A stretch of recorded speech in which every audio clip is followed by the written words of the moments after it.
അമേരിക്കയെ പടിക്ക് പുറത്തു നിർത്തി റഷ്യ നടത്തുന്ന നീക്കങ്ങൾ ഫലം കണ്ടു തുടങ്ങിയിരിക്കുന്നു. ഇന്ത്യ അടക്കമുള്ള രാജ്യങ്ങളുടെ തലവര മാറാൻ പോകുകയാണ്.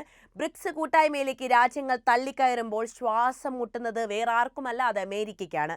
ഇനി ലോകം ഭരിക്കാൻ പോകുന്നത് ഇവരാണ്. ഒരു ശക്തിക്കും ഇവരെ ഇനി തിരുത്താനാകില്ല. സ്വന്തം വിപണന ആവശ്യങ്ങൾക്കായി ഗോൾഡ്മാൻ സാക്സ് ആവിഷ്കരിച്ച ബ്രിക്സ് എന്ന ചുരുക്കപ്പേരാണ് 20 വർഷത്തിനിടെ ഏറ്റവും സ്വാധീനമുള്ള പാശ്ചാത്യ ഇതര രാജ്യങ്ങളുടെ ഒരു സാമ്പത്തിക സഖ്യമായി നിലവിൽ പരിണമിച്ചിരിക്കുന്നത്. ബ്രസീൽ, റഷ്യ, ഇന്ത്യ, ചൈന, ദക്ഷിണാഫ്രിക്ക എന്നീ രാജ്യങ്ങളുടെ കൂട്ടായ്മയിൽ രൂപം കൊണ്ട ബ്രിക്സിന്റെ ഭാഗമാകാൻ ഇന്ന് ലോകരാജ്യങ്ങൾ കൊതിക്കുന്നുവെങ്കിൽ അതിന്റെ പിന്നിൽ ലോക ചാമ്പ്യന്മാരായ റഷ്യയുടെയും ചൈനയുടെയും ഇന്ത്യയുടെ കരങ്ങളല്ലാതെ മറ്റെന്താണുള്ളത്, അല്ലേ? 2024 ജനുവരി 1 തീയതി ആയപ്പോഴേക്കും Argentina, Egypt, Iran, Ethiopia, United Arab Emirates എന്നീ 6 രാജ്യങ്ങൾ കൂടി ചേർന്ന് ബ്രിക്സിനെ പിന്നെയും വലുതാക്കി. ഈ രാജ്യങ്ങളൊക്കെ തന്നെ 2024 ഒക്ടോബറിൽ റഷ്യയിൽ ചേർന്ന 16ാമത് ബ്രിക്സ് ഉച്ചകോടിയിൽ പങ്കെടുക്കുകയും ചെയ്തിട്ടുണ്ട്. അമേരിക്ക നേതൃത്വം നൽകുന്ന G7 കൂട്ടായ്മയ്ക്ക് ഇതിനകം തന്നെ വലിയ ഭീഷണിയായാണ് ബ്രിക്സ് ഉയർത്തുന്നത്. 2025ലേക്കുള്ള കൗണ്ട് ഡൗൺ അമേരിക്കയെ കൂടുതൽ സങ്കടപ്പെടുത്തുന്നത് ബ്രിക്സിലേക്കുള്ള രാജ്യങ്ങളുടെ ഈ കുത്തൊഴുക്ക് ഒന്നു തന്നെയാണ്. 2025 ജനുവരിയിൽ 9 രാജ്യങ്ങൾ കൂടി ഔദ്യോഗികമായി ബ്രിക്സിൽ പങ്കാളിയാകുമെന്നാണ് റഷ്യ ഇപ്പോൾ പ്രഖ്യാപിച്ചിട്ടുള്ളത്. തങ്ങളുടേതിന് സമാനമായ ആശയം വെച്ചു പുലർത്തുന്നവരാണ് ഈ രാഷ്ട്രങ്ങളെന്നും റഷ്യ വ്യക്തമാക്കിയിട്ടുണ്ട്. ഒക്ടോബറിൽ കസാനിൽ റഷ്യ ആതിഥേയത്വം വഹിച്ച ബ്രിക്സ് ഉച്ചകോടിയിലാണ് പങ്കാളി രാജ്യമെന്ന ആശയം അംഗീകരിക്കപ്പെട്ടതുപോലും. കൂടാതെ 30-ലധികം രാജ്യങ്ങൾ സംഘടനയിൽ ചേരാൻ അപേക്ഷിക്കുകയും ചെയ്തിട്ടുണ്ട്. ചുരുക്കി പറഞ്ഞാൽ ലോകരാജ്യങ്ങളിൽ പലർക്കും അമേരിക്കയോടും പാശ്ചാത്യ രാജ്യങ്ങളോടുമുള്ള വെറുപ്പ് ബ്രിക്സിന് ഗുണം ചെയ്യുകയാണ് നിലവിലുള്ളത്. ഈ ചെറിയ കൂട്ടായ്മയുടെ വളർച്ചയിൽ ഏറിയ പങ്കിനും കാരണം അമേരിക്ക ഒറ്റ ഒരാളാണ്.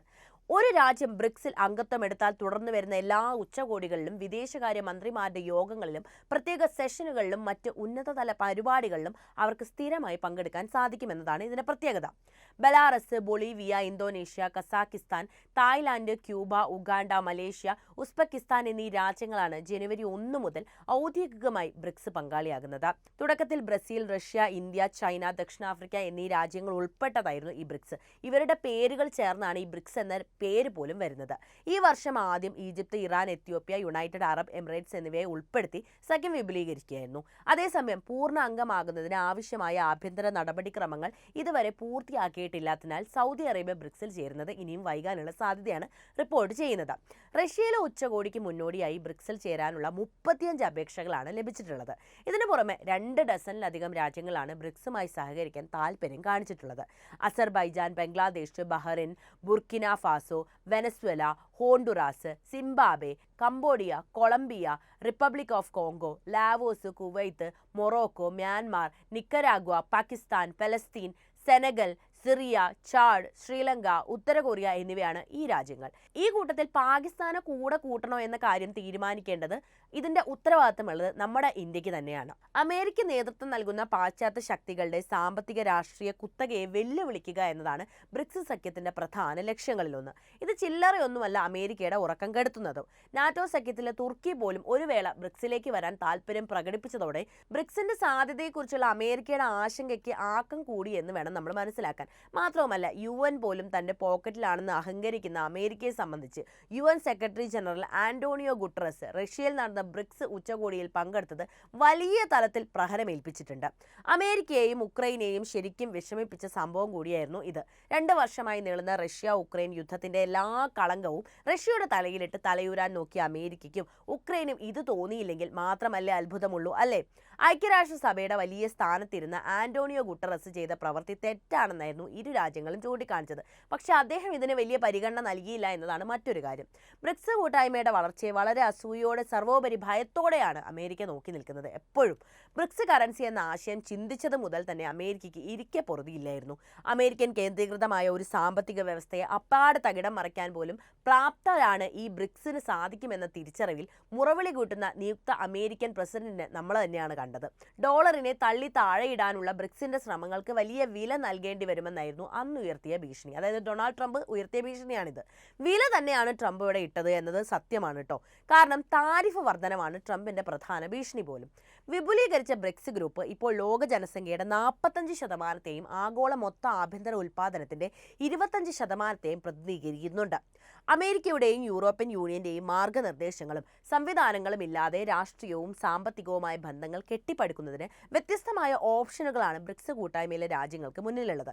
അമേരിക്ക കേന്ദ്രീകൃത ലോകത്തു നിന്നും നടക്കുന്ന ഒരു ഷിഫ്റ്റ് ആയിട്ടാണ് നമുക്കിതിനെ നോക്കിക്കാണാവുന്നത്. പാശ്ചാത്യ രാജ്യങ്ങളുടെയും അമേരിക്കയുടെയും നയങ്ങളും താല്പര്യങ്ങളും തന്നെ നടപ്പിലാക്കണമെന്ന് ശഠിച്ച ഒരു കാലഘട്ടത്തിൽ നിന്നാണ് ബ്രിക്സ് ലോകരാജ്യങ്ങൾ ഒരു മാറ്റമുണ്ടാക്കി തുടങ്ങുന്നത്. ബ്രിക്സ് എങ്ങനെയാണ് അമേരിക്കയ്ക്ക് വെല്ലുവിളിയാകുന്നത് എന്നാണ് ഞാൻ ഇനി പറയുന്നത്. ബ്രിക്സ് സംബന്ധിച്ച് അമേരിക്കയുടെ ആശങ്ക പാശ്ചാത്യ ശക്തികളുടെ, പ്രത്യേകിച്ച് അമേരിക്കയുടെ ആധിപത്യത്തെ വെല്ലുവിളിക്കുന്ന ഗ്രൂപ്പിന്റെ വർദ്ധിച്ചു വരുന്ന ജിയോ പൊളിറ്റിക്കൽ സാമ്പത്തിക സ്വാധീനത്തിൽ നിന്നാണ് ഉടലെടുക്കുന്നത്. 2009 സ്ഥാപിതമായ വളർന്നുവരുന്ന സമ്പദ് വ്യവസ്ഥകളുടെ ഒരു കൂട്ടായ്മയാണ് ബ്രിക്സ് പ്രതിനിധീകരിക്കുന്നത്. അവരുടെ വ്യത്യാസങ്ങൾക്കിടയിൽ പോലും ആഗോള ഭരണം പുനഃക്രമീകരിക്കുന്നതിനും അന്താരാഷ്ട്ര ബന്ധങ്ങളിൽ ബഹുധ്രുവത പ്രോത്സാഹിപ്പിക്കുന്നതിലും ഇവർ കാര്യമായി ശ്രദ്ധ ചെലുത്തുന്നുണ്ട്. പാശ്ചാത്യ ശക്തികളുടെ നേതൃത്വത്തിലുള്ള ആഗോള ക്രമത്തെ ദുർബലപ്പെടുത്താനുള്ള ഗ്രൂപ്പിന്റെ സാധ്യതയാണ് ബ്രിക്സിനെ കുറിച്ച് അമേരിക്ക ജാഗ്രത പുലർത്തുന്നതിന്റെ പ്രാഥമിക കാരണം പോലും.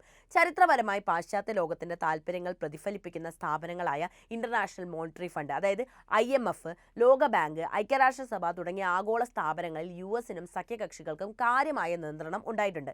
കാരണം ഇവരുടെ ഒരു നയത്തിന്റെ അല്ലെങ്കിൽ ഇവരുടെ ഒരു താല്പര്യങ്ങളുടെ അടിസ്ഥാനപ്പെടുത്തിയിട്ടാണ് ഈ സ്ഥാപനങ്ങൾ അത്രയും പ്രവർത്തിച്ചിരുന്നത് എന്ന കാര്യം നമുക്ക് എല്ലാവർക്കും അറിയുകയും ചെയ്യാം. ആഗോള വ്യാപാരം, ധനകാര്യം, നയം എന്നിവ രൂപപ്പെടുത്തുന്നതിൽ US-ന്റെ സ്വാധീനം കുറയ്ക്കുന്ന ബദൽ ചട്ടക്കൂടുകൾ സൃഷ്ടിക്കാൻ ബ്രിക്സ് ശ്രമിക്കുന്നു എന്നതാണ് അമേരിക്കയുടെ പ്രധാന പ്രശ്നം തന്നെ. The new development bank NDB, അതേപോലെ തന്നെ കോണ്ടിനെന്റ് റിസർവ് അറേഞ്ച്മെന്റ് CRA എന്നീ രണ്ട് സ്ഥാപനങ്ങളും മുന്നോട്ട് കൊണ്ടുവന്ന പാശ്ചാത്യ രാജ്യങ്ങൾക്ക് മാത്രം മേൽക്കോയ്മയുള്ള സാമ്പത്തിക മേഖലയിൽ അല്പം വ്യത്യാസം വരുത്താൻ കാര്യമായ ശ്രമങ്ങൾ ബ്രിക്സ് നടത്തിയിട്ടുണ്ട്. US-ന്റെ മറ്റൊരു പ്രധാന ആശങ്ക ബ്രിക്സിന്റെ വളർന്നുവരുന്ന സാമ്പത്തിക ശക്തി തന്നെയാണ്. മൊത്തത്തിൽ ആഗോള ജനസംഖ്യ, GDP, പ്രകൃതി വിഭവങ്ങൾ എന്നിവയുടെ ഗണ്യമായ പങ്ക് ബ്രിക്സ് രാജ്യങ്ങൾ വഹിക്കുന്നുണ്ട്. ഈ രാജ്യങ്ങൾ വികസിക്കുന്നത് തുടരുകയാണെങ്കിൽ അവരുടെ സാമ്പത്തിക സ്വാധീനത്തിന് ആഗോള വിപണികളെ പുനർനിർമ്മിക്കാനും അന്താരാഷ്ട്ര വ്യാപാരത്തിൽ US ഡോളറിന്റെ ആധിപത്യത്തെ വെല്ലുവിളിക്കാനും ചുറ്റുമുള്ള ആഗോള സാമ്പത്തിക വ്യവസ്ഥയെ തകർക്കാനും ശേഷിയുണ്ട്. പുതിയ കറൻസി സൃഷ്ടിക്കുന്നതിനെക്കുറിച്ചോ പ്രാദേശിക കറൻസികളിൽ വ്യാപാരം ചെയ്യുന്നതിനെക്കുറിച്ചോ ചർച്ച ചെയ്യാനുള്ള ബ്രിക്സ് അംഗങ്ങളുടെ സമീപകാല നീക്കങ്ങൾ ഡോളറിന്റെ ആധിപത്യത്തിന്റെ തകർച്ചയെക്കുറിച്ചുള്ള US-ന്റെ ആശങ്കകൾക്ക് കൂടുതൽ കരുത്ത് നൽകി എന്നതാണ് മറ്റൊരു കാര്യം. കൂടാതെ ബ്രിക്സിന്റെ ഉയർച്ചയുടെ ഭൗമരാഷ്ട്രീയ പ്രത്യാഘാതങ്ങൾ വളരെ പ്രധാനപ്പെട്ട ഒരു കാര്യം തന്നെയാണ്. നാറ്റോ പോലെയുള്ള ഒരു ഔപചാരിക സൈനിക സഖ്യം അല്ലെങ്കിൽ പോലും ആഗോള രാഷ്ട്രീയത്തിൽ അമേരിക്കയുടെ നേതൃത്വത്തിലുള്ള ഇടപെടലുകളെ സംശയിക്കുന്നതോ എതിർക്കുന്നതോ ആയ രാജ്യങ്ങളുടെ വേദിയായി ബ്രിക്സ് മാറിയിരിക്കുകയാണ്. പ്രതിരോധം, ഊർജ്ജം, വ്യാപാരം തുടങ്ങിയ മേഖലകളിൽ ബ്രിക്സ് അംഗങ്ങൾ, പ്രത്യേകിച്ച് ചൈനയും റഷ്യയും തമ്മിലുള്ള വളർന്നു വരുന്ന ബന്ധം അമേരിക്കൻ തന്ത്രപരമായ താല്പര്യങ്ങൾക്ക്, പ്രത്യേകിച്ച് Asia Pacific, Africa, middle east തുടങ്ങിയ മേഖലകളിൽ വെല്ലുവിളി ഉയർത്തുന്നുണ്ട്. പല ബ്രിക്സ് രാജ്യങ്ങളും അംഗീകരിച്ച ചൈനയുടെ ബെൽറ്റ് ആൻഡ് റോഡ് ഇനിഷ്യേറ്റീവ് പ്രധാന മേഖലകളിൽ സ്വാധീനം നിലനിർത്താനുള്ള US ശ്രമങ്ങളെ കൂടുതൽ സങ്കീർണമാക്കുകയാണ് ചെയ്യുന്നത്. ബ്രിക്സിനെ കുറിച്ചുള്ള അമേരിക്കയുടെ ഭയം ഇവിടെ ഒന്നും അവസാനിക്കുന്നില്ല. ആഗോള പവർ ഡൈനാമിക്സിൽ ഉണ്ടായേക്കുന്ന മാറ്റമാണ് അടുത്ത പ്രധാനപ്പെട്ട ഒരു ഭയം. ആഗോള തീരുമാനങ്ങൾ എടുക്കുന്നതിൽ ബ്രിക്സ് രാജ്യങ്ങൾ തങ്ങളുടെ ശബ്ദം ഉയർത്തിക്കാണിക്കുമ്പോൾ അത് പാശ്ചാത്യ വീക്ഷണങ്ങൾക്ക് കൂടുതൽ ഊന്നൽ നൽകിക്കൊണ്ട് ഉണ്ടാക്കിയെടുത്ത അന്താരാഷ്ട്ര മാനദണ്ഡങ്ങളുടെയും മൂല്യങ്ങളുടെയും പുനർനിർവചിക്കാൻ നിർബന്ധിക്കപ്പെടുകയാണ് ചെയ്യുന്നത്. ഈ മാറ്റം US-നെ രാഷ്ട്രീയമായി മാത്രമല്ല പ്രത്യയശാസ്ത്രപരമായി വെല്ലുവിളിക്കുന്നതാണല്ലോ. കാരണം ഇത് സംഭവിക്കുമ്പോൾ ആഗോള രാഷ്ട്രീയത്തിൽ റഷ്യയ്ക്കും അതുപോലെ തന്നെ ചൈനയ്ക്കും ആധിപത്യം ലഭിച്ചേക്കും. ഇത് US-നെ സംബന്ധിച്ച് സഹിക്കാൻ പറ്റുന്ന ഒരു കാര്യമല്ലല്ലോ.